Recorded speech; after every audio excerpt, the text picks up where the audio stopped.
to talk to you, I don't know the drill. I don't know whether to hide my feelings or be real. I'm just looking for answers cause I'm just trying to heal. I'm just caught in the trends. I've been trying to advance from all the pain, but I don't know if I can. I'm stuck. I'm asking God cause if it's part of his plan, it sucks. I'm asking you, but what you'll tell me, it's never enough. Or maybe it's better we talk. I have to get everything off my chest so I rest assured that my questions are answered and stuff. See, maybe that's the only thing I need to keep me going. Cause last week I had a father, but you took him from me.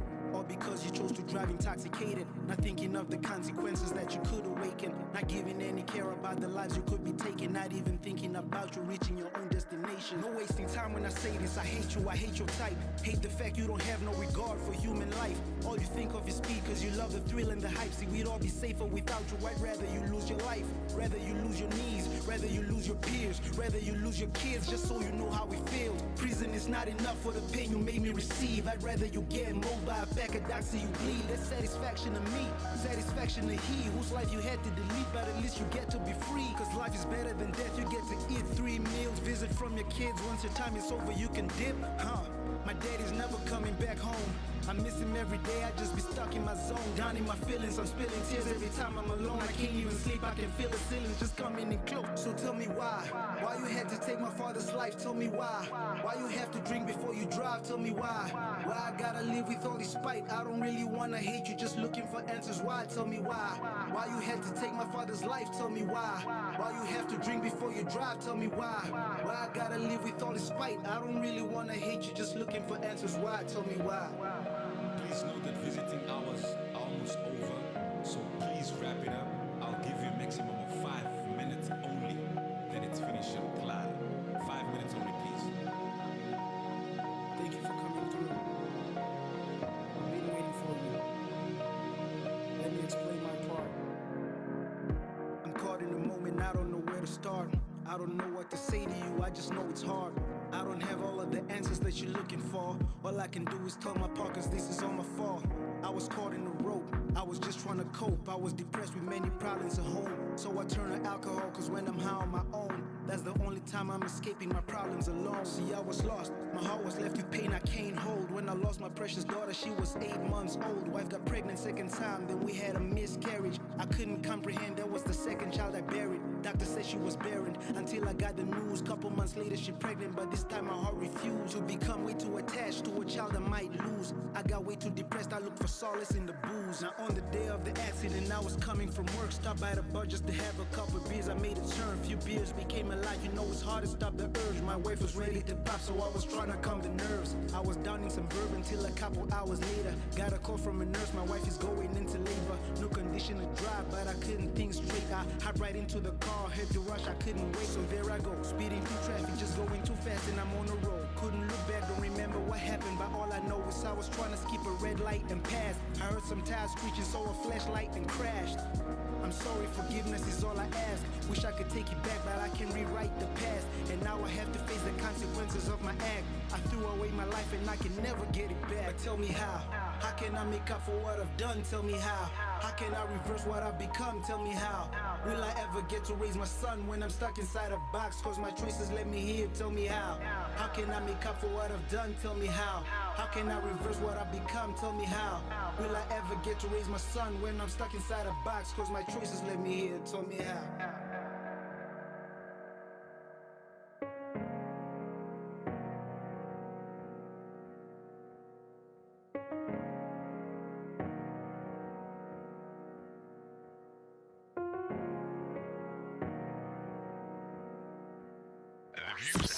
The views and opinions expressed on the radio program by the guests, advertisers, news bulletins, call-in listeners or chatters are solely the views and opinions of the source who express them. They do not necessarily reflect the opinions and the views of Trustco Group International, the broadcast regulators in Namibia, or that of the Informante radio station. This is Informante Radio, the sound for a new age. Your world.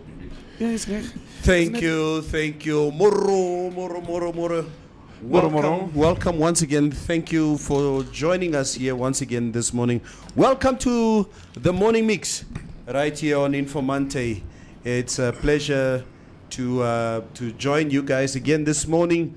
on some topical issues that we would like to discuss. Morning, gents. Good morning. Good morning, morning. Neville. Morning, Kaufi. What's up? Buddy? Hello. Good morning, Penda. Good morning.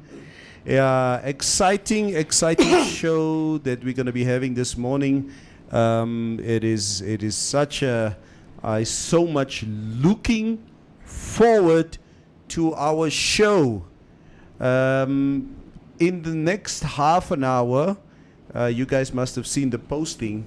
We're going to have the General Secretary from the Council of Churches in Namibia, Mr. Ludwig Bekes, who will be on our show this morning to come and if you guys, obviously you're well aware that there's been a clampdown as to certain churches in Namibia. And it would really be an interesting discussion to hear what is the mandate of the CCN. And guys, all of you out there, please get your questions ready to fully engage the Council of Churches. Let's hear if your church is not a Stumba church. Yeah. We want to know if your church is not a botch, okay? And this is the platform that we can ask the questions to the Council of Churches, exactly what the mandate of the Council of Churches is, etc., etc. Vanessa, indeed, it's 22/2/22 today. Yes. It's the 22nd of the second month of the year 2022. So it's 22/0 to 22. 22. Yes. Very interesting, eh? No, but if you write it out completely, it's 22/02/2022. Aha. It's called a palindrome or something like that. I'll find it a bit later. But yeah, it's a very special day. It's a special day, and we would like we say, we would like to engage the Council of Churches on that topic. Mitch, which church do you belong to? The Old Apostolic Church. You belong to the Old Apostolic Church, which is where? Net langs aan Jomazes. Oh, okay. Yeah. They're on the corner. Yeah. Aha, that's your church. Yeah, the Old Apostolic Church has been, since I was a child, people have been going to the Old Apostolic Church. I thought you were Lutheran. No. My mom was Lutheran. Oh, okay. Yeah. Okay. She's still Lutheran.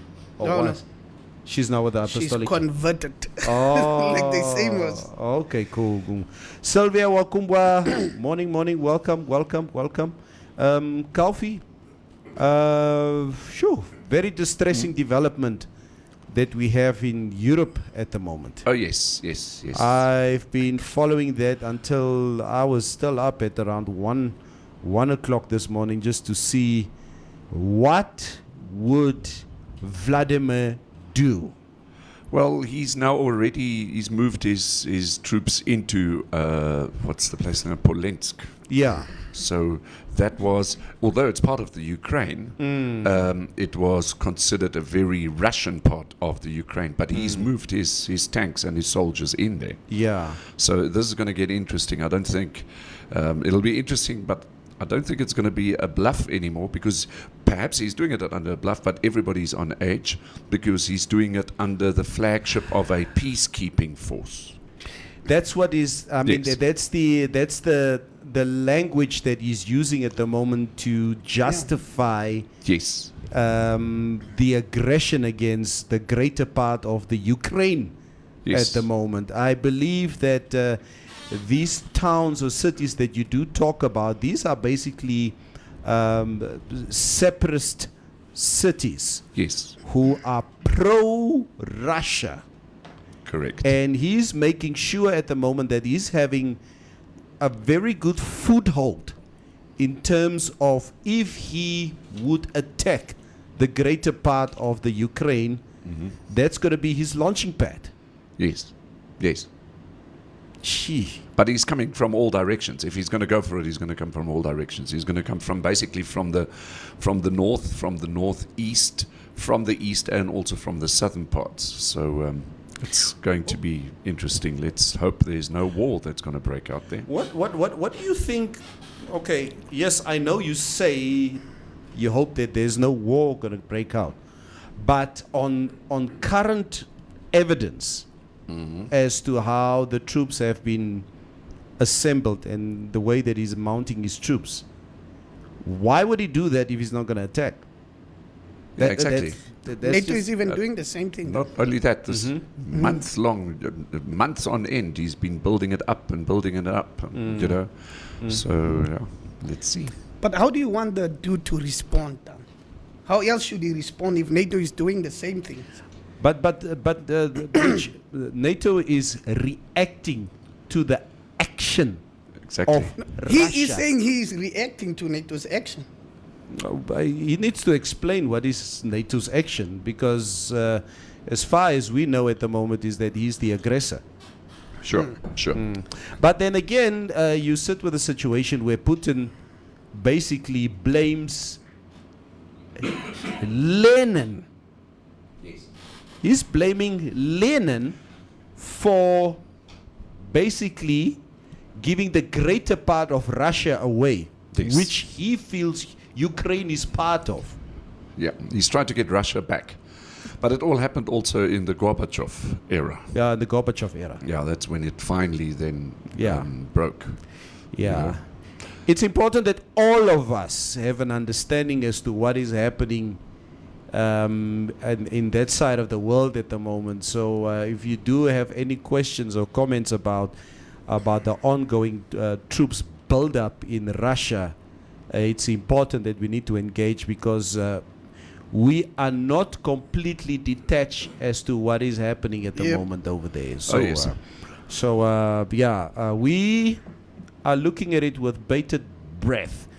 Popedu, ya Popedu. Nabe, Popedu. 2002-2022 is called a palindrome and an amigram. You can read the date from left to right, from right to left, and upside down. Aha! Popedo, you just taught me something new today. That's very, Fantastic. very interesting. Mora Masha Limasha, welcome. Kofi, let's hear what you have for us. Okay, now wait a minute. This screen. That's what I say. Can find us on the thing. This screen is not split at the moment, but if it's not split at the moment, Kofi, please give us the. Okay, there you go. Wait a minute. Yeah, man. There, it's not showing again. Give us the news. This is Informante Live, and these are our top stories. Further doubt has been cast in the appearance of Fishrot whistleblower Johannes Stephenson in testifying against prominent figures, as Anti-Corruption Commission investigator Andreas Kanyangela stated that he is not certain whether or not immunity has been granted to Stephenson as a whistleblower in the matter. Kanyangela answered this question whilst being cross-examined by South African defence lawyer Vas Zoni, who represents former Minister of Justice Shaki Shangala, James Hatukulipi and Pius Wetelulu in their bail application in the matter, where over 300 million Namibia dollars was allegedly misappropriated from the country's fishing resources by the accused. In his arguments, Sony read in answering affidavits of one of the Samherji employees, Ingvar Juliussen, who stated that Stephenson is a self-confessed conman, and added that without Stephenson's evidence, there is no case against foreign Icelandic defendants. Juliussen further noted that the whistleblower's evidence will be rejected in total if he is cross-examined by his Icelandic counterparts. The Namibian police in Oshana are investigating a case of attempted murder after a 25-year-old man was stabbed at Ongwediva on Friday. The victim, who's currently in the Oshakati State Hospital in a stable condition, was at Shipindo's bar at the time of the incident. Community Affairs Officer Inspector Thomas Ayambo said the victim was stabbed around 2300 hours by an unknown person. It is alleged that the victim went to ask for his change in the bar from the bar lady when a group of boys attacked him and once stabbed him with a knife in the head and back left shoulder, he said. Ayambo said the complainant does not know the suspect, but he and witnesses will be able to identify him. And finally, the Namibian police at Ondangwa have arrested a 34-year-old mechanic who was allegedly involved in what turned out to be fraudulent transaction. The incident happened at Bachmus Oil Suppliers on Wednesday, when proof of payment was emailed to the business and the requested items were released. The purchase items included 17 truck batteries and 7 drums of engine oil with a joint price tag of 80,000 Namibia dollars 834. According to the police, the suppliers realized only later that they were conned. The proof of payment was fraudulent. The suspect is a mechanic at Ondangwa. He was arrested over the weekend and is expected to appear in the Ondangwa Magistrates Court on charges of fraud and theft under false pretenses. Your Trustco share price today, the 22nd of February, is at 1 Namibia dollars and 37 cents per share. Taking a brief look at the financial indicators, the Namibia dollar is trading against the US dollar at 15 Namibia dollars and 10 cents, against the euro at 17 Namibia dollars and 20 cents, and against the British pound at 20 Namibia dollars and 60 cents. This is Informante Live, and these were our top stories. You can find more on our website, which is informante.web.na. Informante News. Informante News. Firm but fair. The self-confessed criminal with a drug abuse problem. That is what the senior lawyer, I believe, of one of the accused is calling Mr. Johannes Stephenson. Right. I think there's a concerted effort at the moment to discredit Mr. Johannesson at the moment. Stephenson. Mr. Johannes Stephenson at the moment in this ongoing bail hearing of the trial awaiting Fishrot accused. It's I'm just reading part of the story here. The Icelandic whistleblower who played a key role in revealing the Fishrot fishing quotas corruption and fraud scandal is a self-confessed criminal and has a drug abuse problem, a senior lawyer claimed in the Windhoek High Court yesterday. Continuing with his cross-examination of Anti-Corruption Commission ACC investigator Andreas Kanyangela, after a 2-week break in the bail hearing of 6 of the accused in the Fishrot case, senior counsel Vas Soni latched onto an affidavit filed at the High Court in a separate case to repeat that the whistleblower, Johannes Stephenson, has been accused of being a criminal who has had problems with his mental health and drug abuse.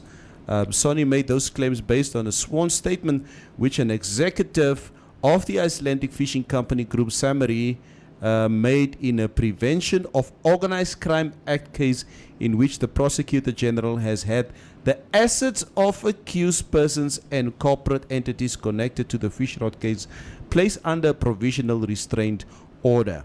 I don't know, guys, if it is the correct or right thing to actually bring the fact that this guy has where he calls himself a self-confessed criminal or who has a drug problem.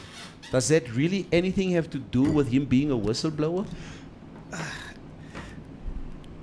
That's why I said last year when we talked about this, there is a loophole, and these guys know there is a loophole, and that's why these guys were so calm at first, So, not, they will discredit him right now. Of course. And they will. That's the only way to go to. And plus, he was also part of this. He was also part of the whole operation. You know, he's the one that just decided, okay, you know, I know I know the fire that is coming. This will flop one day.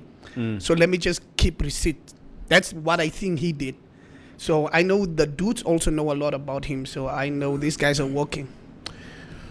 The first lady said that it is only corruption, Kaufi, if you are not eating together. The moment you are not eating together, then you become the whistleblower. Do you think this is a Yeah. this is a case of a guy who was gradually cut out of a deal and decided, okay, now let me be the whistleblower now. Now I'm the good guy. What do you think? Yeah, that is a speculation. So I possibly cannot share that sentiment. Yeah. Because it's speculative. Yeah. However, this Mr. Stephenson, whistleblower or not, is the individual Yeah. that has been able to bring to all of us Namibians Yeah. a case of absolute, and I still call it, desertion in terms of greed of what our seniors are doing, whether they are ministers or business people or whatever they call themselves, how blatantly they actually go and steal the money from our Namibian people. And that is where I leave it in terms of Mr. Stephenson. Butato says fuel prices gaan nou weer op. Net oor hierdie war threats. It's actually quite interesting. You'll probably find that it's not only going to be the fuel prices that are going to go up. If you are investing in oil, you might also see that of late the gold prices have gone up as well. Okay. So that also goes hand in hand with the developments in the Ukraine. So And please remember, I'm not an economic foodie. Yeah. I just want to declare myself. because I wanted to ask a follow-up question right there. So if the price of gold is going up for some of the gold-producing countries worldwide, Like us. that's a good thing for them. But it could also be delayed, no? It So in could other be words, delayed. that let's say the whole Putin invasion does take place, and that we'll see this going up in hindsight, which will then obviously also So Neville, in other words, you affect mean fuel it's prices. a good thing for us if Putin invades? No, no, not at all. In the long run, I don't think it'll be good.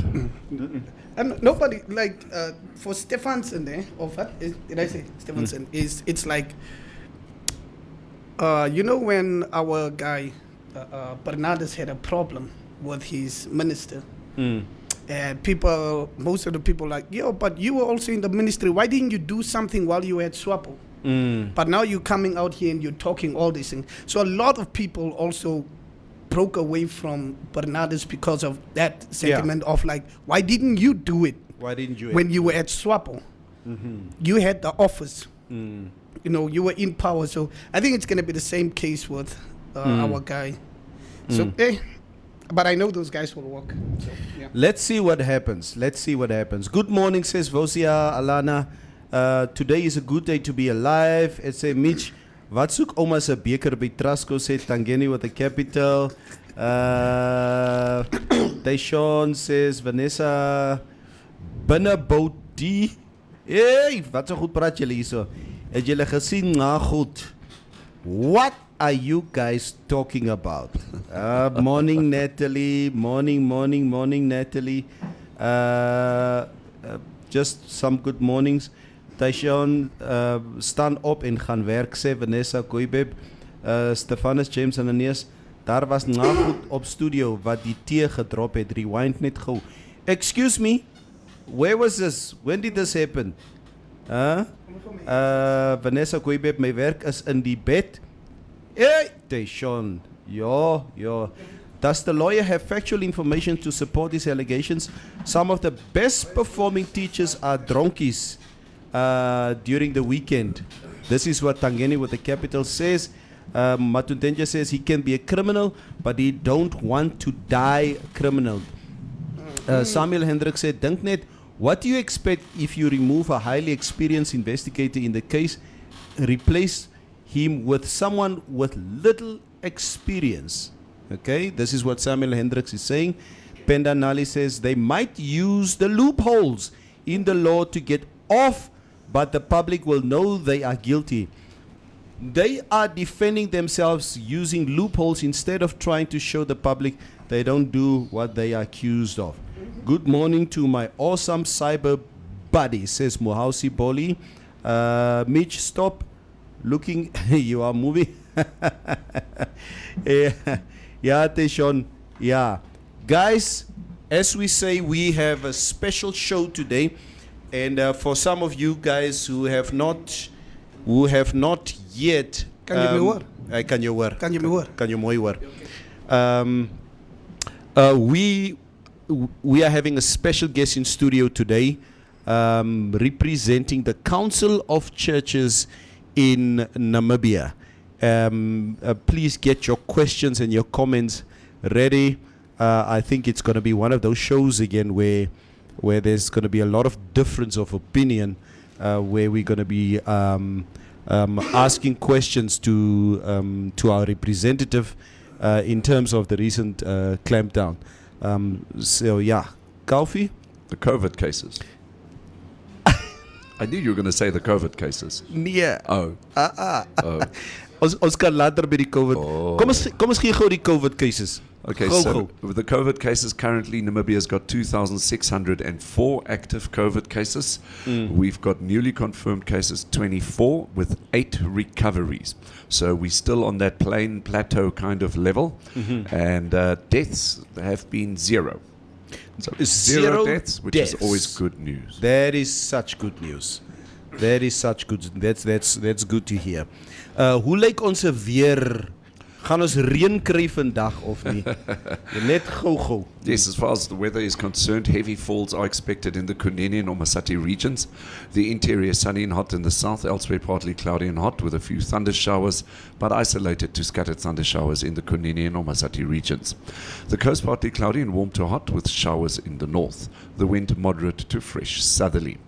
Then looking at the maximum temperatures for today in Windhoek, maximum temperatures of 30 degrees, in Walvis Bay 26, with Swakopmund at 24.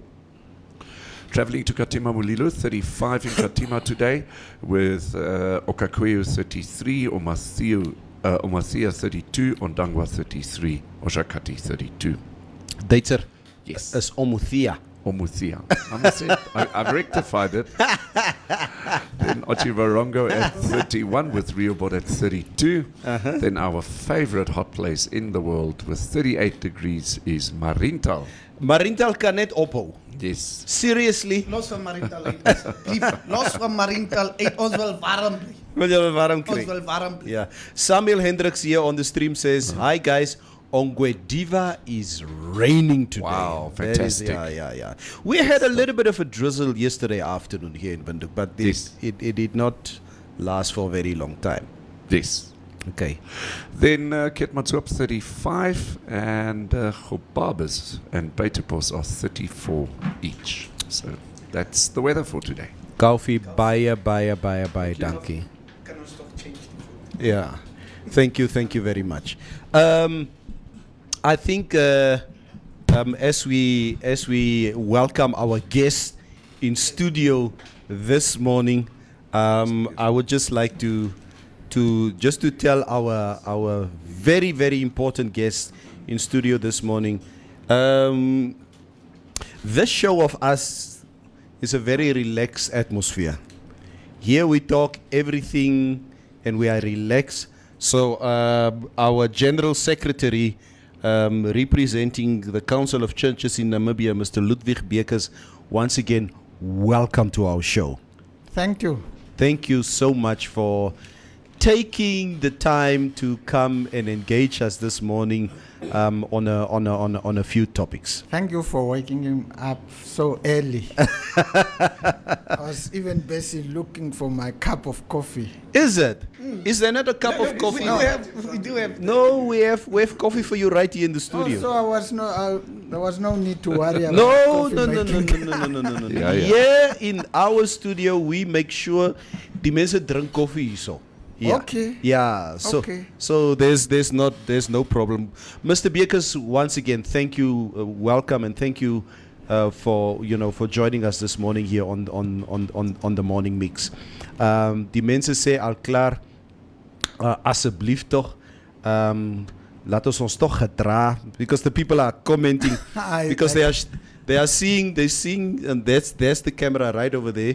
So the people are watching the show live from all across the world. Okay. That's now from London. We have people from Norway. We have Namibians, expats from all over the world watching the show. And it's always interesting to have a new guest into the studio to engage the general public out there on what is important for us as Namibians. So once again, thank you. Vanessa Kuibeb say, please guys, don't be unruly in the studio today. Ons het 'n pastoor in die studio vandag. Oh, Sê. Natalie Orange says, ons is in die kerk vandag. Guys, please behave. Can we just? Is he a I pastoor? feel protected. Is he a pastoor? Ek is nie pastoor nie. That's what ek wil gesê. Maar ek voel protected. Ja. Well, he's supposed from the Council of Churches. Yes. So people generally just think it's a pastor that we have. Yeah. But it's good then I feel protected. Yeah. Okay. No, but it's good that you asked the question, Mitch, because I was like, should I ask the question now or not? So thank you for asking that question, Mitch, so that we have an understanding of exactly what the conversation will be here for going forward. Mr. Bekers, maybe we can start off, and guys, please, let's interact, ask the questions as the show continue. I believe this is going to be a very interesting topic that we're going to be having this morning. First and foremost, what is the mandate of the Council of Churches in Namibia, and how long has the Council of Churches been in existence in Namibia? Yeah, I think the mandate of the Council of Churches is governed by its constitution, which is a body of member churches who voluntarily join the council. Actually, they were the people in the 70s who put together the Council of Churches during the time of apartheid and oppression and injustices. So it is governed by its constitution, where churches join voluntarily to become members. Yeah. How many churches roughly belongs as members of the Council of Churches in Namibia? Now, churches, we have 16 member churches. And these 16 member churches, if we put together the number of people they represent in the country, it's almost something like 1.6, 1.7. 1.5, 1.6. Yeah, those are the number of membership. And it's mostly from the what we call the mainline churches, or some people call them the traditional churches. Of course, nowadays we have now other members who have come in, like some umbrella bodies who have become observer members, like the Association of Charismatic and Pentecostal Churches, and there is the Africa Independent Churches, NACAPA. They also apply to be observer members of the council. Are there maybe some of the traditional churches that you do talk about? Can you give us names? What would be a traditional church in Namibia? Traditional church in Namibia is like a Lutheran church, a Catholic church, Anglican church, AME church, Congregational church. Konkerk. Yeah, those people always refer to as traditional church, because I think when we grew up knowing them. Yeah. Okay. That's why people refer them more traditional church. So I think we have basically gone through a renaissance in the last couple of years where our country has been exposed to what we call now like you said a little bit earlier, the charismatic churches, or I would say, I don't know if I can call it the Pentecostal churches. Yeah, some call them Ochiveva. Ochiveva. Yeah. Okay. What does that mean? Ochiveva. I'm not I too sure. think someone say it's a revival churches. Oh, okay. Oh, revival. Okay, okay, and all these churches, basically under the umbrella of the CCN, basically operates quite healthy under this umbrella. And what are the requirements? Are there any specific requirements to belong to the CCN, to become a member of the CCN? I must first maybe go back and say, as you mentioned, after independence. Yes. I think the scene changed. Mm-hmm. And if we look in our constitution, it talk about freedom of association, freedom of worship.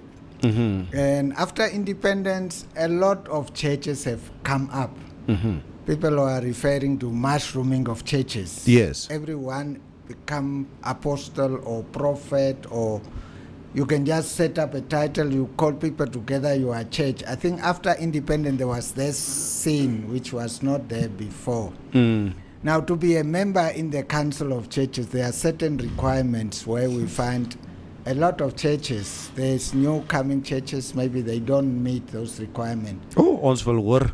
Like, you need to have a constitution. You need to be registered in the country. You need to have a minimum of 5,000 members in the country. These are some of the basic requirements which is expected for a church to want to join it. And it's only not joining it because there is also screening. They will have a screening committee to see whether this church is fitting within our constitutional mandate in terms of the basis of faith. And there were churches which never fit in because of the mandate or because of the faith, which is, like there was the Mormon church who tried to apply, and through our theologians reflecting on this issue, they realized that they are not falling within the category of our constitution. Yes. So they could not. And others is just because they don't fit even the number of membership they say. Because 5,000 members. Yeah, now that's why Sure. if you see Namibia today, every month there is a new church from somewhere. Me and my wife and my children, and then I call them international ministry, what, those kind of things. And we are a church, and we go on. But is that not how the Catholic Church started 1,000 years ago? Yeah, 1,000 years ago, how it started. It have that historical background from the apostles and how it's come over it. And up to where it is. I think this is one of the largest church in the world. Yes. If we look generally in terms of... If not the largest. Yeah, if you can look generally. Yeah. So for us, those are some of the requirements. Now you are right. In a country with a population of 2 million 2.5, people, and you say you need to have a minimum of 5,000 members. 5,000 members.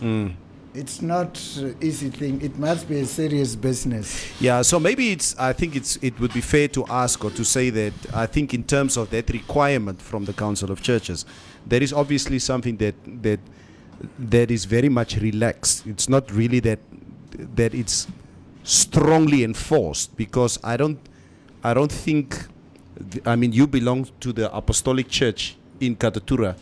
Daarvoor die groot winkels. You don't have 5,000 members. We have a Those lot. ones, this is the old apostle. Yeah. No, those are having, I think they have more than 5,000. We have a lot. Ne? Yeah. Wow. In Windhoek itself, we probably have about 8 churches. Oh, I in see. Windhoek itself. Okay. And I'm speaking under correct. It should be more than 10. So it's like the Kadutura congregation, and there's the Havana, the Billy. There's Punis Park. There's we have a lot of churches here. So we are way above. Okay. Just in Windhoek itself. Okay. Yeah. That's So the church has branches all over Namibia. very, very But I interesting. must add to say that no church is forced or obliged by any legal thing to join the Council of Churches. This is a free association. It's voluntary membership. So we have a lot of churches who are independent on their own, doing their own business. So I think the perception or misconception is that sometimes people think we represent all the churches in the country, but that's not the case. Golfy, do you have a question? Yeah, I've been doing some just looking into your history and all that kind of stuff. Very interesting in terms of the Council of Churches for Namibia, where we have the 5 founding members initially: the African Methodist Church, the Anglican Diocese of Namibia, the Evangelic Lutheran, the Methodist Church, and also the Roman Catholic Church. Those were the founding members. Yeah. And ever since then, we've had a couple of other churches joining, like, for example, the Dutch Reformed Church, Yeah. Evangelic Lutheran Church, German-speaking Evangelic Lutheran, and it continues. So all good. I understand that. In your opinion, if there is a church in Namibia, or if there are churches in Namibia that are not members of the Council of Churches in Namibia, would that still be acceptable to you in terms of those churches being able to preach to their communities the Word of God? The starting point, as I say, the constitution of the country Right. gives the right to any citizen for freedom of association, Right. freedom of worship. So based on that, I think it's a freedom for everyone Sure. to organize himself and have his own worship. Sure. Now that just gets me to my point, the one that I'm really after. Yeah. We all know that there are communities in Namibia, remote communities, that don't typically have access to churches. But in the same breath, what I'm also saying is that if I switch on my computer or I look at my television set, I've got the choices of joining the Yes. religious channels and Exactly. viewing there. So even if I'm sitting here in Namibia, I could belong to a belief that is not even represented in Namibia, Exactly. because I've got access towards that. Yeah. Now, when it comes to the remote areas of Namibia, please understand me right and help me if I'm wrong here. There seems to be a bit of an issue in terms of, and I'm not saying churches, these might just be certain venues that are using a kind of preaching pretext, if you like, in terms of obtaining members to come in, charging membership fees, and that kind of stuff. What's your opinion towards that? Yeah, what we need to admit and say is that after independence, the church scene have changed. Sure. It's like a upcoming of a lot of churches from people coming from other countries and come and see opportunities here to set up a church, whatever motive they have. And then even the locals, because church is not governed by any legal framework like the doctors have a medical council or psychologists by act of parliament. You cannot just call yourself tomorrow you are a doctor. It will be against the laws, or Yeah. those kind of things. But tomorrow you can call, you say, Archbishop, prophet, who and who. Yes. And then you start to sell an idea. Right. I can see in you that there is a breakthrough coming for you. And then what do? A lot of us are unemployed. We have crisis. In homes who are dealing with problems with children and there is no food or what, it's the women. And when you are struggling, hear someone come and say, can I pray for you? God will help you. So People are vulnerable for whatever need or situation which is there out. And willing to spend money on that. Yeah, they went to that extent. I mean, if you are told that the more you give, the more you are blessed. It's like a Yes. gambling machine, you Yes, know? yes, yes. You are giving and your turn is not coming, and because these people are also very good in convincing people. Yeah. And when you are vulnerable and you are desperate, I mean, you will go from Yeah. Sangoma to a pastor to whatever help you are hearing. Yeah, and that brings me to the real question, and I think Tangeni with a capital T is asking the question here. But what is the CCN's view on the current clampdown of churches by the Namibian police? I think we've seen it in the last 2 weeks. Yeah. We've seen videos of Inspector Da Fonseca. She's all over, and many of us are very much in favor of the work that is being done on the ground. But what is the viewpoint of the Council of Churches in terms of this clampdown at the moment? I think for us it's twofold. At the moment we don't have, we're asking for those who are directly involved about reports to want to know exactly what happened. Because there is this view to say, if we belong to an organization and let's say we steal money and tomorrow they come, well, they close down the organization or dealing with us who commit the crime. Yeah. That's why one way people look to the issue to say, if that leader of that church is the cause of the problem, will you deal with the leader who caused the problem, or will you come and say, we want to close down you people? So that is one of the things. That's why we say, Good point. if I break the rules of the country, you don't deal with a party I belong to or what, you deal with me. And unless maybe you say this is what this party is promoting and those kind of things. And secondly, of course, as we know, there are vulnerable people out there who are exploited by churches. Yeah. We have stories of churches causing more conflict in a marriage than bringing unity. Because the wife is going to the church and the apostle or what is saying, bring the picture.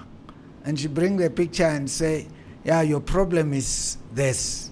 Your husband. Your husband. Imagine yourself when that woman go back home. What attitude will you have towards this? Yeah. These are real things happening. This is not to say it's not happening.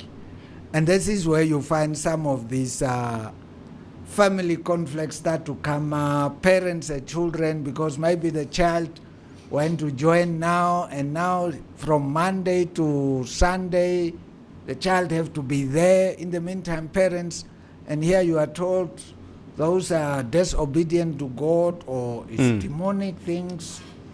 So Yeah. the issue of false teachings Yeah. is one of the elements.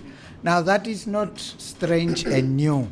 I mean, Jesus Christ himself, while he was alive, he said, watch out, be careful. Many will come in my name and deceive and say, you know, I'm this and that. Yeah. Those are warnings which was already given by Jesus. What we see today is coming a long way in the church history.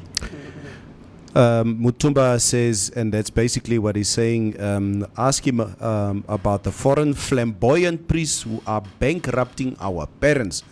What are they doing to stop this from happening? That's one of the questions that Mutumba is asking. Stephanus James Anania says, I also have an ask.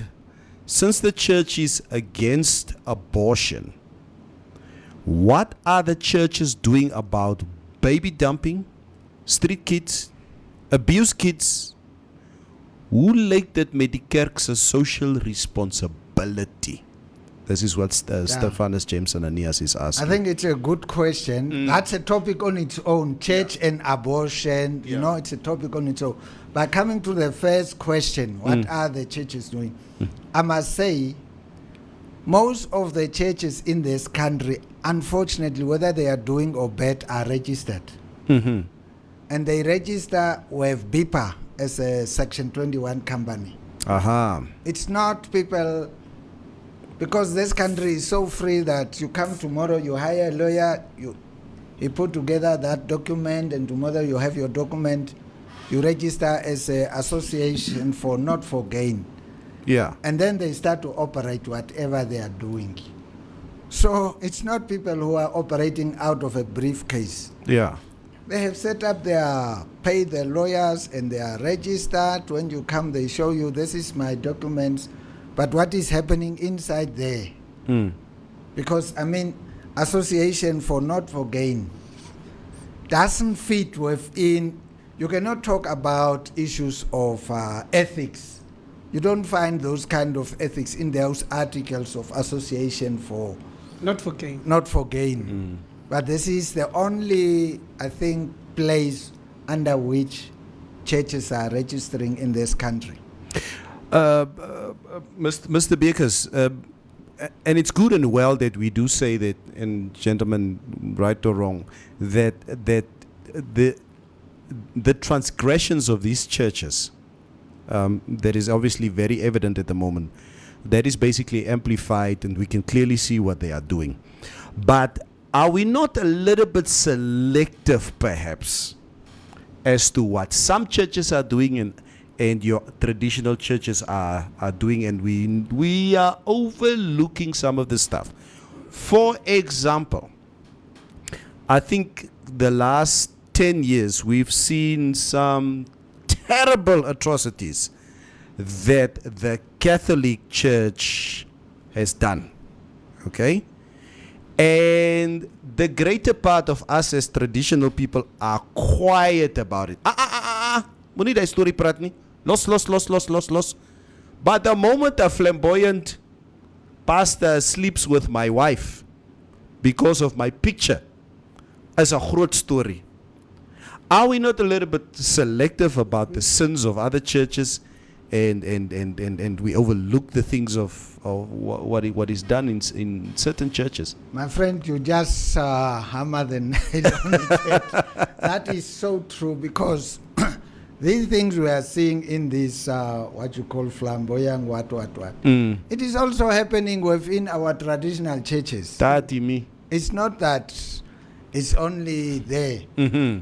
But it is handled within the church, within their own discipline, or if it's now, there was, I think last year, there was case of one priest in the papers. And then it was handled in the church, and if the wife went to make a case, it was handled there. It was not deal as a church. It was deal as that individual. So what you are trying to say, it's true. And that is why people are, unhappy to say, now you are closing our church. So there is that kind of thing, and I think that was one of the things to say, we are waiting for a report from those who are affected. Yeah. And we want to go to see the Inspector General. Yeah. To understand, according to the laws, is it the church or is it the individual? Which are the laws which was broken? So, Mr. Bigger, so I want to know, like, if I'm one of the churches that are registered with you, like with the Council of Churches from Namibia. So I'm registered there. Mitch Kausa Vrpa Ministries. Boom. I'm registered with you, and then allegation comes up from my congregation member that I've slept with her and impregnated her. How do you come in that situation? So what do you guys do in that situation? Because I'm registered with you, as my church is registered under the National Council of Churches. Yeah. Because it's a good question that you're asking, because somebody was asking here, has the Council of Churches ever suspended the church? Maybe just to add to what you're saying. Yeah. Now, I must start by saying our member churches are autonomous, which means they are independent and they are a legal entity within their own right, although they are members of churches. And then, secondly, most of our member churches have internal disciplining procedures, how they deal with a pastor, when the pastor break those roles. So as a council, we are not involved in internal running of churches. And secondly, we are not dealing with, how do you say, doctrinal issues. We are not coming to, let's say, Catholic.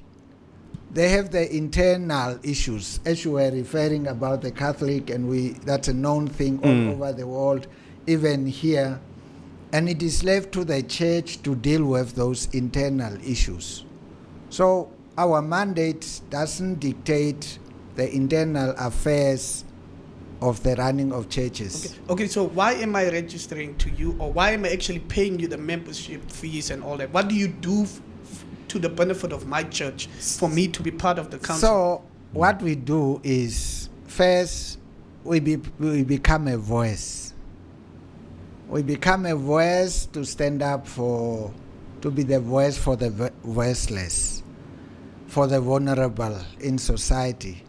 And then we are there to empower our member churches to address current issues. You say 10 years ago, we never deal about issues of LGBTI issues. Yeah. Today, it's a current issue. So our role is to say, what is your policy when it comes to this issue? We come with information, empower our member churches to understand this. Within what is happening is like someone say about abortion. These are things a lot of our member churches don't have policies or guidelines. Maybe they will just say it's a matter, but they don't know what is the laws are doing. So our role is to empower our member churches to be able to address current issues. And then also to go to those in authority to deal with issues. I mean, I was just now in Kavango, with Recon Africa. What is the company drilling there? We want to see that local communities benefit.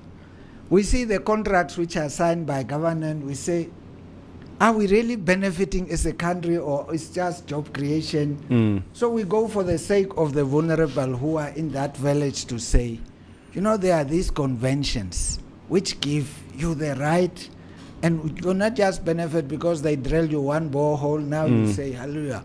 We want to see that really significant benefit. It doesn't help. We have national resources and people are signing contracts, but we talk about a region like Kavango is the poorest region. Yeah. And there is free water running there. Yeah. The soil is so good. So it's also our role as the council to talk to those in authority, to hold them accountable. I mean, we are not a political party. You cannot vote for me tomorrow. I'm going there and say, Honorable Minister, we want to see the contract you people have signed with Recon Africa. We go to the governors, we go to the councillors, we go to the traditional leaders and say, and then we say, have you consulted the people? Now, normally they say, we consult the government, the minister, the councillor. I say, but the people are the ones who fight every day there in their home states. And that is where we say we become the voice of the voiceless, holding government accountable to some of these kind of things. Good stuff. Golfy, you want to say something? Mr. Beckers, I've got a quite a wide question. I hope you understand. Okay, so churches, to begin with, churches in Namibia are tax-exempt entities, which already from the outset makes it a very profitable thing to get into. Okay, so what is your general opinion in terms of perhaps certain churches maybe affiliating directly or indirectly with certain political parties, and also seeing perhaps, and what are the churches doing when we look at this, just give you an example, this huge building that the ruling party is currently building with this very poorly administrated hospital just on the other side of the road, where the real need for Namibians exist in terms of their health and all that. In terms of misappropriate expenditure on government's behalf, I can only imagine that the Council of Churches must be a very influential entity in this country. Yep. So what is happening between the churches and government that we address these issues? I can understand Recon Africa and One Drill Hole and all that kind of stuff, but aren't there more bigger underlying issues politically that need addressing from a strong entity such as the Council of Churches of Namibia? Yeah, I must. Jy moenie begin nie, Duitser. I must admit by saying the the same people is our members Sure. who are in government, Yes. who come every Sunday in the church where it preach about maybe corruption, it preach about, caring for your neighbor and those kind of things. It's the same people. And that is the same people tomorrow who are sitting on the other side and making laws and regulations. That's the one reality we face. Because, almost 90% of people here associate with one or another church and those kind of things. On the other side is, as a Council of Churches, we have signed a memorandum of agreement with government to say, we are here for the benefit of the people. And we want to have this agreement so that when we come to you and we want to know about, let's say, education policy, new curriculum, what, we want to be known so that we also make input. Now you hear always these consultations. Yeah. But sometimes these consultations is on paper. They're unfruitful. No. Just look at the State Hospital and the SWAPO building. Yeah, those are the kind of examples people are seeing and looking to. And as you say, the same people who are complaining, when it's election, where are they going to vote? When you see you are in your constituency, you are suffering of hunger, there is no resources in your constituency. But when it's election, the same people are going to stand and queue up. At the churches. I think most of the voting polls are also at the churches. The churches make it available for people to go vote there as well. Like I know, like even the Lutheran Church, there's like a voting poll there. Yeah. But just to add on to what Gaufi said, from the time the Church Council of Namibia was established, I believe in the 70s, like you said, one of the main roles were to free political prisoners and create dialogue between the South African government. And so one of the main reasons were that. Yeah. And these people are in power. And I think that's probably where the question stems from as well. So how influential are you in this processes, like you said, the education, and like Gaufi said there about the building? How influential are you that you could convince the SWAPO party that this building is not really going to benefit the people in this community? Why don't we look into the hospital rather? So how influential are you as the church council from, let's say, from one being very less influential to 10? I think one of the things I pick up in our country is the moment you have a different view, people view you as you are anti. Yeah. You are against. But it's not that I'm against. I want us to have a good product at the end of the day. So we have consultation with the Prime Minister. During the COVID, and we see some of the things. We went to see the Prime Minister. We go and went to see the Minister of Health to say, these regulations about the funeral, you have a better understanding of an African and a funeral. How can be so harsh? You see, we give our input, but if those in authority are not listening, it's almost you don't have anything to do.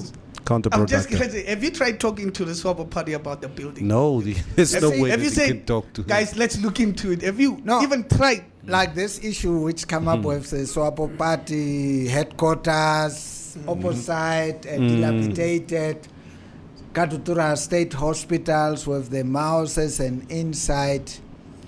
As a council, we haven't taken up that specific topic. Okay. It's a topic we always hear, and suddenly when it come up, everyone started to open up and look the side. You look the side, say, I wish I could be there, not here. You know? Yeah. So we haven't taken up Yeah. that kind of a discussion with them. Some of the comments, let me quickly read. Clint Glover says there is a whole lot of context to their not having paying income tax before, thus aligned to their socio-economic and moral contributions. You are quite correct, Moausi Boli. Our regular customers, they never cease to amaze. Sean Michael says, I think the reason why most youth is not going to church is that they changed the Holy Communion from OB to grape juice. Sadly, churches have been politicized, and like any other institution, it has delinquents within its midst. This is what Clint Lovo, all the way from South Africa, is saying. Stephanus James Ananias says, so what happens in the Catholic Church? Stays in the Catholic Church? This is just a question that he's asking. Sort of off the cuff. Vosia Alana Greenwood. Yeah, there's some. Clint says, did he not say he had a sound Christian upbringing on the MMC show? I believe that was directed to you. Mitch, Penda Nali says, so churches should discipline themselves. That's why they will keep getting away with atrocities. This is what Penda Nali says. Cleaning Glovu says, churches and governments butt heads, but when it comes to influence, especially on voting blocks, accountability. Vosia says, very good question, Kaufi. Swapo must do the godly thing and give the building as a hospital. We are like Bushiri followers when it comes to Swapo, says Vosia. Oh. How do we break the change? This is what ander dinge is daar sê. Kaufman, the politicians only know the church when they are being investigated for corruption. Then they quote Bible verses. This is what Mutumba says. Vanessa Kuipep says, so CCN is not a governing body for the member churches. How are churches supposed to regulate themselves? This is what she's asking. DC Yamaruru says, but some churches have become like political parties whereby leaders are fighting for top positions. Nina, yes, the topic that we have today, jy sê, sorry, ek kom 'n bietjie laat vandag, sê. We're engaging the Council of Churches in Namibia on the issue of what is their mandate when it comes to regulating the business of churches in Namibia. It's basically in light with the clampdown of certain churches in Namibia because of what has happened the last couple of years. Muausi Bole says they have constitutions by which they live, operate, and the authorities at any time can rock up and ask for leaders to produce their legitimacy. Mr. Bekers, in Rwanda, President Paul Kagame made sure that he declared similarly war on churches. He's one of the countries that says that he has enough, that there's more churches in his country than factories. So he has a clampdown in Rwanda at the moment. Says if you don't have a theology qualification, Yes. there's no way that you're going to be operating a church. Don't you think that is probably a lead that the CCN needs to take to ensure that churches can be regulated in Namibia? I think I was even hearing that in Rwanda there is certain standards to even qualify. You cannot just be under a tree or shack and say, I was hearing those kind of things. Now coming to your question, CCN by law doesn't have any mandate. We don't have power over any person or over any church in this country. We always refer, even government sometimes refer to us. And we say, you are making the laws. We don't have power. Even local authorities, when a person goes, want to apply for a land, then they say, do you have a letter from CCN? I remember one day I get a phone call from Caribbean. I have to tell the officer there to say, you know, that person doesn't need to belong to CCN according to this country's laws and constitution. Yeah. In his own right as a citizen have the right to apply. And that's where the misconception is. Because there is no legalities which give CCN any power over any church or over any person to say. What we try to do is we try to advise government, like what we are saying, say, we need to come up with at least a framework, basic framework. Now you were talking about Rwanda and, you know, theological things. Sure. Now we have our Africa independent churches. Yeah. Those guys never enter a door of a Bible school. Yeah. And they enjoy their way of doing their Worshipping. worship story. The guy will say, Jesus crossed the river Jordan in America. And people say, hallelujah, amen. And they have it. Now when we come up with these things, we have all these people who, over the years, this is their practice in their, you know, they have synchronized religion with cultural ways of doing things. Where do we put them? And when we talk about religious, it's not only the Christian church in this country. We have the Muslims, we have the Baha'is, we have others who are worshipping ancestral worshippers, which see themselves also as a religion. So it's a very complex thing, except from now those of us who put ourselves in the Christian category. But we have others who are outside this framework of the Christian category who see themselves also as worshippers. Nina Katangana is asking here, and I think it's a question that is really very strong in all our minds as we do sit here. And Mr. Bekers, we've really been listening to, especially when it comes to the mission statement of CCN. But what begs the question is,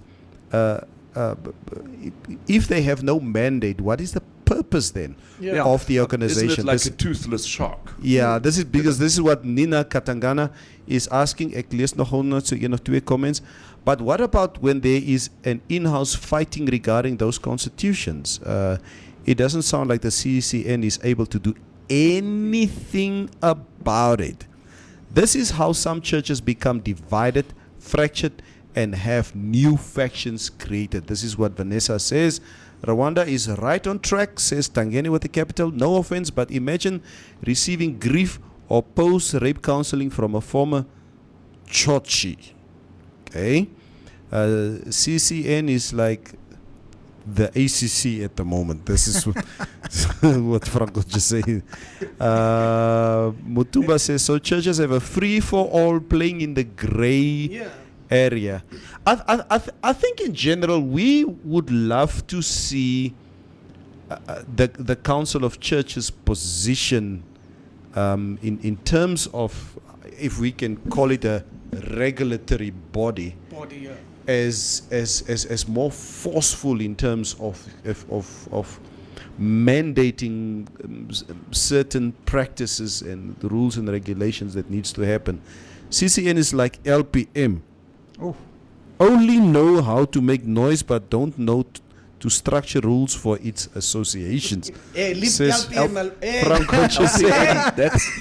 That's Mitch's people. It's Mitch's people. Leave LPM alone. Yeah.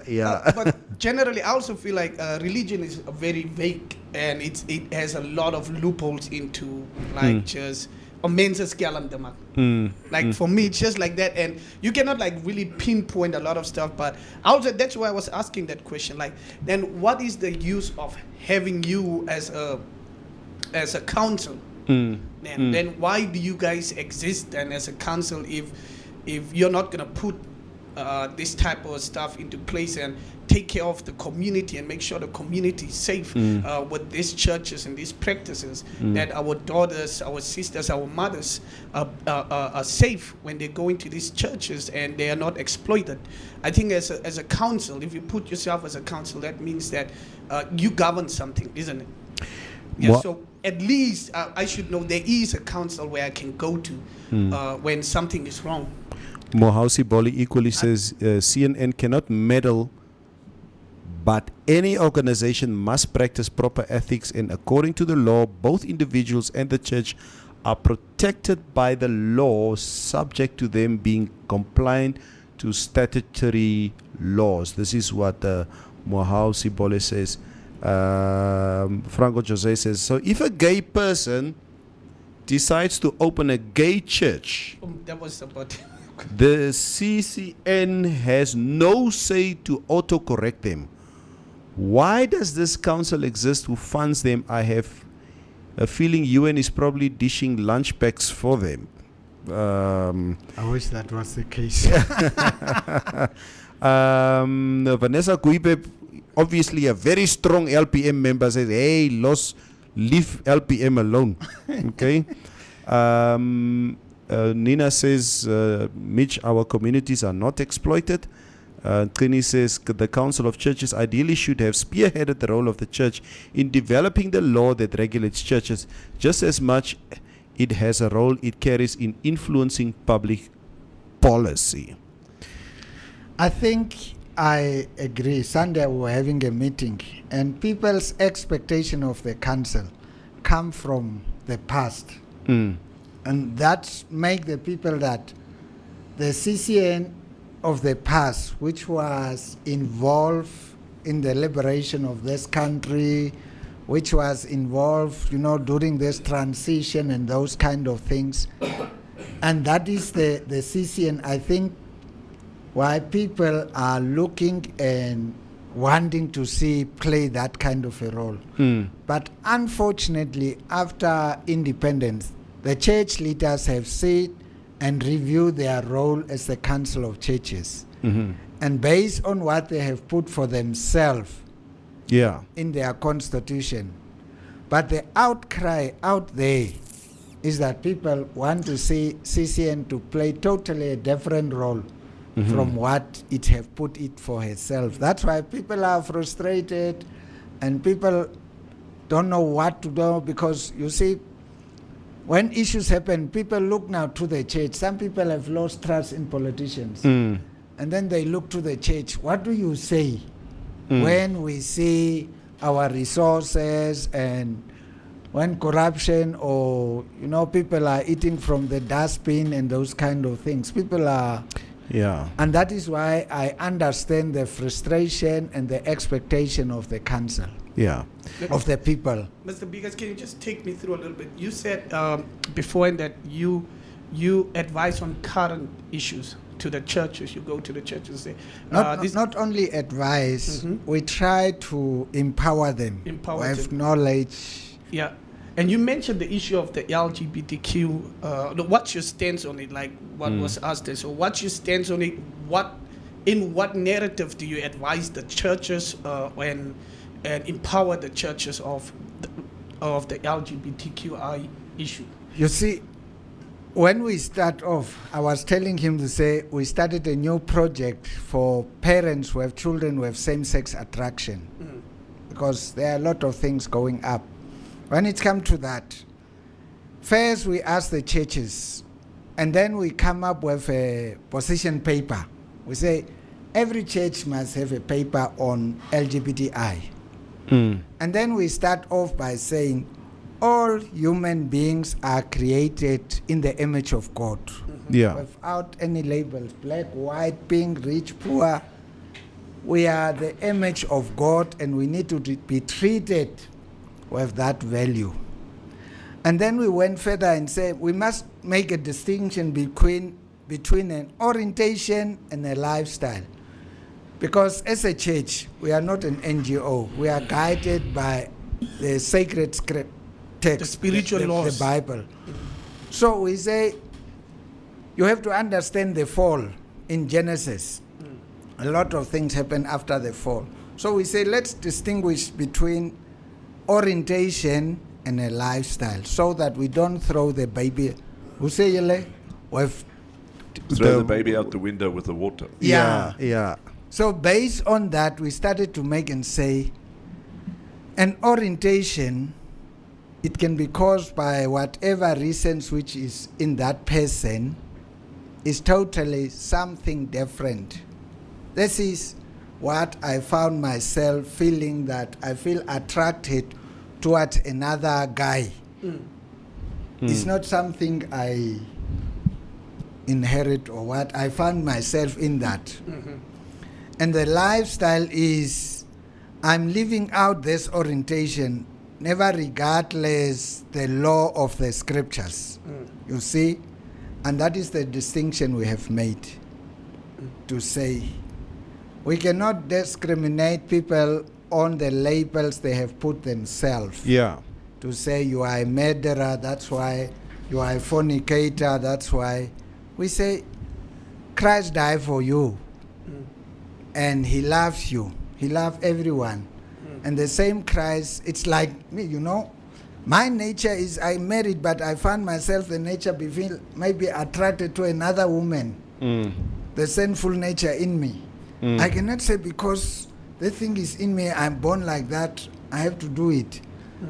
We have to operate within what we believe the scripture is guiding us. Yeah. So someone with a same-sex orientation is not so welcome in the church to play its full role like any other member. And that is how we inform our member churches, even those who was not a topic for discussion, it was. They didn't want to hear about it. Don't bring it until we say, have a biblical worldview towards people, and then you see that people are created in the image of God. Yeah. Even murderers in the prisons are loved by God. If they ask forgiveness, they are forgiven. Yeah. So that is how we empower our member churches. And based on that, they develop their text and theologize it Around. and apply it. Yeah. Good. Interesting. Jack Rashindwa Kambatuku says, all our revival gospel pastors are by and large primary school dropouts who never entered secondary school. They are not even grade 10 dropouts, let alone Bible college. The worst part of all is that they call themselves Kama bishops and archbishops. How does someone who can hardly read render a theological interpretation of scripture? He says, furthermore, in Katatura, space is occupied by church buildings that are empty on most days while people are sleeping under bridges. Okay. Nina says, does the gentleman feel that the CCN has failed the Namibian nation and also played a role in the religious demise of the country currently faces due to the fact that they have not been true gatekeepers? This is what Nina is asking. Franco Jose, did CCN receive money from Fisherot? Because the church council head office looks brand new. Say Franco Jose. So did you receive money from Fisherot? Yes or no? We just want to know. No. Oh, okay. and what that person referred that it looked brand new is we rent it out to an institution who is training nurses. Oh. Because we are owing the municipality a lot of money Of about course. electricity. Yeah. So we haven't received money from Fish Road. Yeah. But I think Nina's question was very valid. Do you feel like CCN failed the country, like not to have that much power as they had before? And I think Nina actually put it well? Do you personally feel like CCN has failed us? Personally, not feeling failed, but I feel personally that CCN don't meet the expectation of the nation because of the past. Yeah. What they have redefined themselves is not within the expectation of the nation. Yeah. That's why people are frustrated Yeah.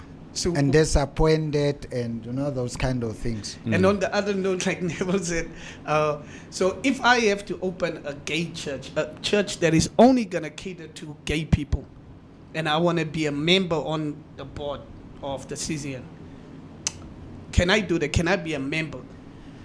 Anyone can apply. So in the process of us is that you are now setting up a gay church. So you have your constitution, you have your basis of faith, and you are registered with BIPA, so you apply. So your application will come to us. There is a screening committee which going to screen your application, what you believe, what you stand for, and then they will look these things whether they are in line with the constitution of CCN. Once they say no, this is outside our constitution, then they will tell you, unfortunately, you cannot be a member. So what should it be that should be in line? Like, what if my everything is in line with it? Like, my belief in the Bible, my doctrine is in line with it, but this church is only catering for gay people. Whether they catering LGBTQI ministries. Now, this is what I'm saying. When they are giving in, because we have a church which apply, they also believe in the Bible. But when the screening committee went to look to their belief or basis of faith, they realized, no, these guys, they don't fit within our framework. And then they were not approved. So it's not just because you are LGBTQI it's what you believe in. Is it in line with our constitution? If it's not, we say, unfortunately, if Jehovah Witness, when they apply, or they are, as I mentioned, Mormons try and they were not successful. They try for 2 or 3 years. And they are very good. They have also the Bible and, well established all over the world and those kind of things. Yeah. Coffee? Yeah, we've got the terminology church being used worldwide in so many aspects. It could be the Church of Satan or the Church of Scientology or this church, that church, this church. So I totally am with you in terms of the Council of Churches in Namibia, your constitution that you referred to. To me, all of that makes sense because it needs to have some form of structure. Something that I just find extremely interesting, you said that with, let's say somebody wants to, a church would like to become a member of the Council of Churches. You mentioned that, let's say there must be a minimum of 5,000 members. Now, just looking at the calculation, let's say we've got 2.3 million people in Namibia. That is 0.22%. For somebody to get 5,000 members, even online, should be proof enough that is actually an easy number to achieve. Or what is your thought on that? In this country, right, it's not an easy number to achieve. That's why you find most of the Pentecostal churches, right, the majority, you find it's 2 people, they are church. It's 20 people, they are church. They don't meet that requirement. Okay, so what you're actually saying is the 5,000 is quite a challenge. It's a challenge in this country. I would have thought the other way around, but thank you for clearing that. Yeah, it's not so easy. Okay. In terms of, and I must just get my train of thought here again, there are some very extremely wealthy churches in the world, of which we are also represented by one. I'm referring specifically to the Catholic Church now. They have recently declared, and I think this was in 2019, that their assets are in the region of 4 billion euros, which I personally think that it's way more. Yeah, There I are also some think it's bankers. way There more. are some bankers that have speculated that it's more in the region between 10 and 15 billion. You know, the Catholic Church, obviously, and also it's been around for such a very long Yeah. time. Yeah. You know, do we see the Catholic churches, specifically the Catholic Church, going out there and is more predominant in issues such as welfare, the needy people, hunger, education, that kind of stuff? Yeah, I think I myself, I went to a Catholic school Okay. somewhere between Kamanyap and Ocho, Right. which was school trying to take care of the needy who could not maybe find a place, hostels and those kind of things. Sure. From my little experience, I see those kind of things. That's why you find on Dara, you go there, and Dara, you find the Catholic Church having a clinic there, trying to take care or complementing what the government is doing. We've got a couple of those school-based kind of systems. It's, let's say, for example, I think it's Maria Bron, Maria Brown, which is the one in the Khomas Hoogland. As we you know. have Debra. Debra. Yes. But has that just basically been put in place and now it's just being kept like that? Or do we see from the Catholic Church a bigger rollout in terms of this? Now, I will not be able to say detail in what they are doing. Sure. But from what I observe Right. in those kind of levels, they have a lot of nuns and priests who are fairly Socially involved. different activities, really taking care of the disabled. When you go to Zambezi, Yes. there is a place where they were just taking care of people with disabilities. Right. No. Do we see any of the other churches doing this as well? You know, a lot of churches are doing good things, but I think we don't know how to use media. It's the same like people say, we don't hear you.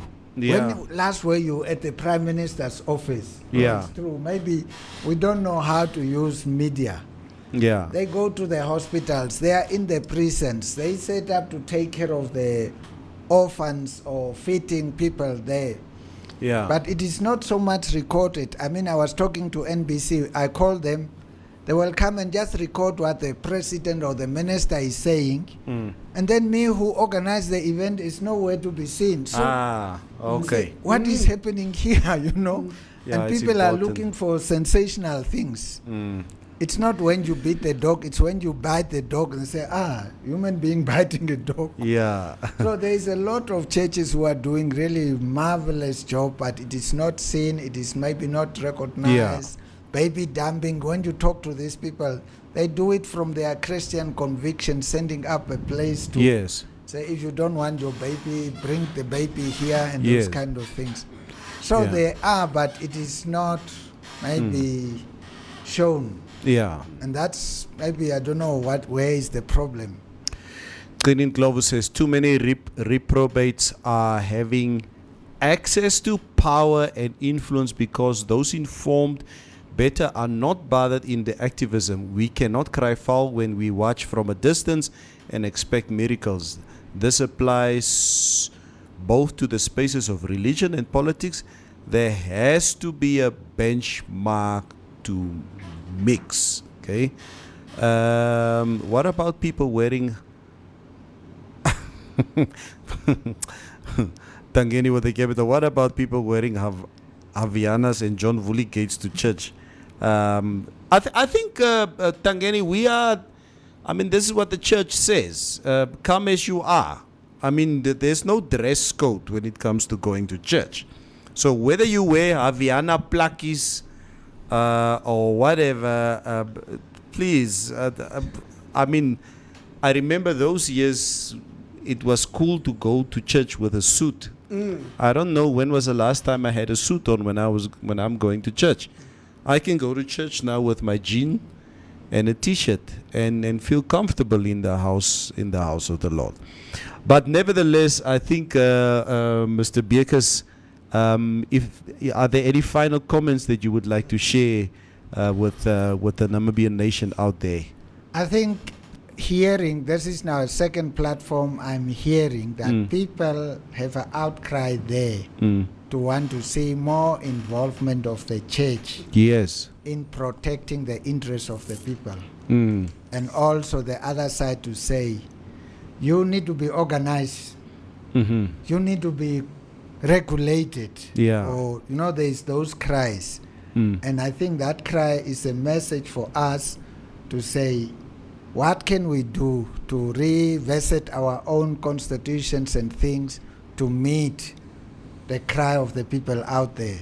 So I'm happy to hear these kind of views, and it was good to be here so that we can take up from what we hear, because at the end of the day, people in this country, most of them, they belong to one or another church, and people want to see church to be credible and stand up.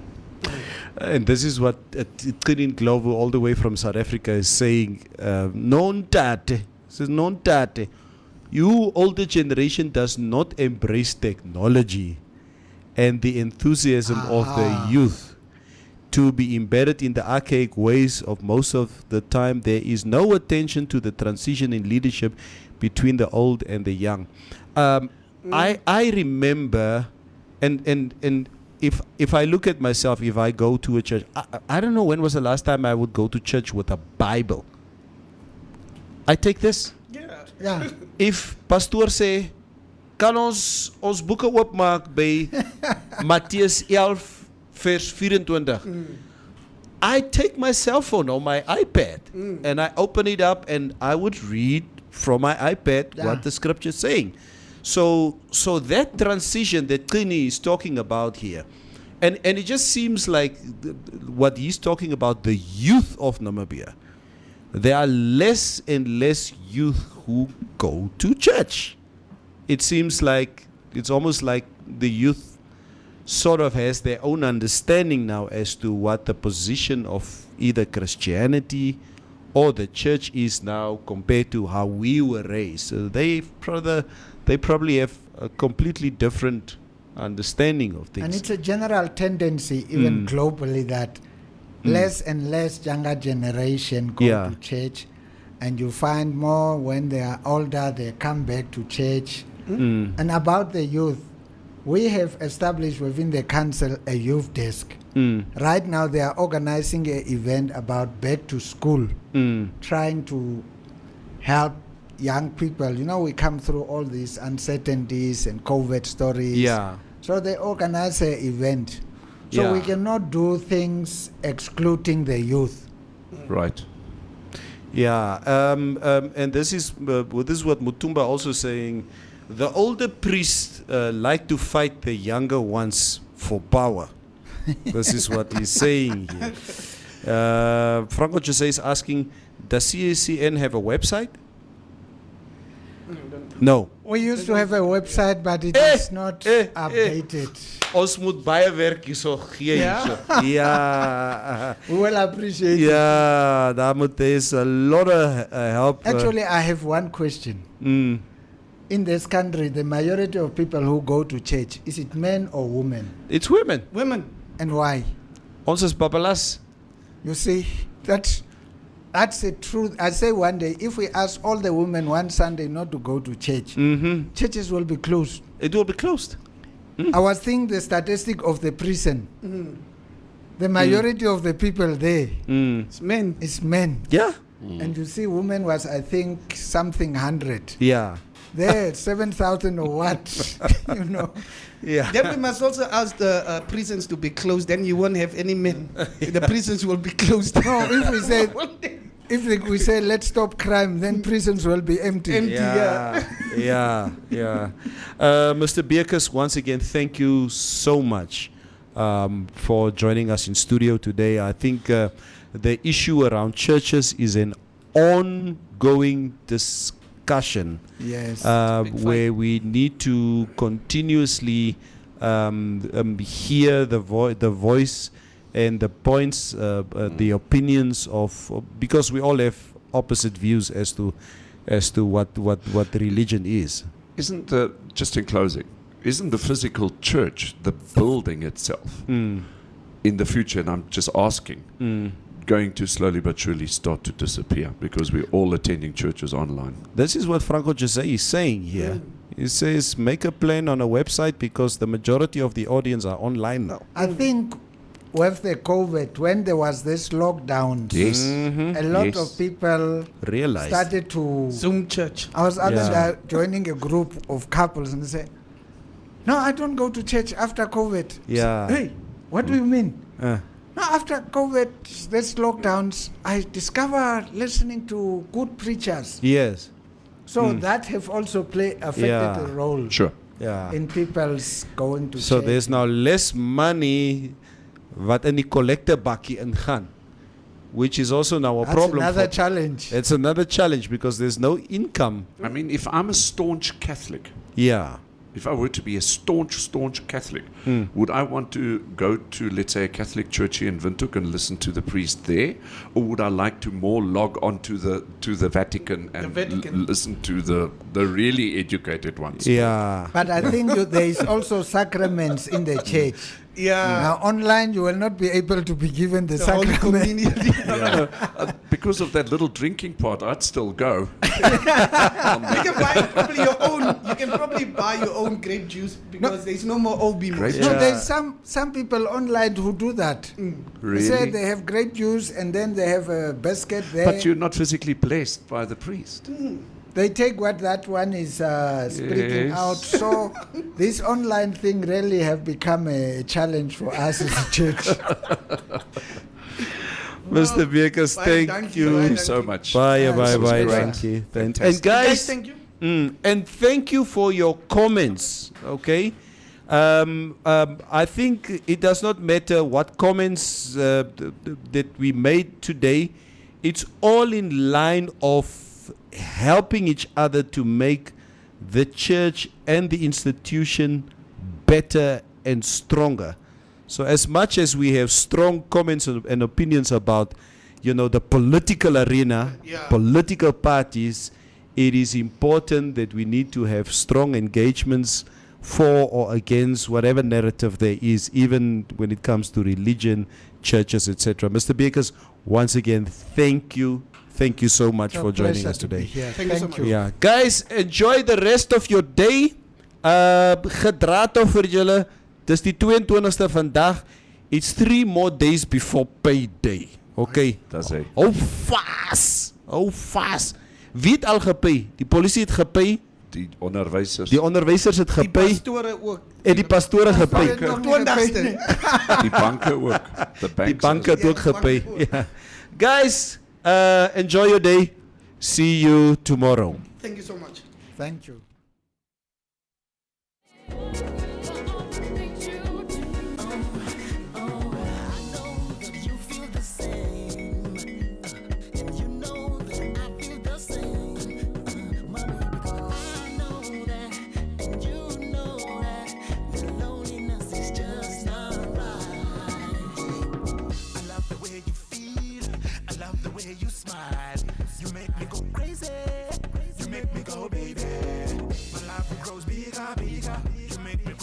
Sugar, my baby, my lady.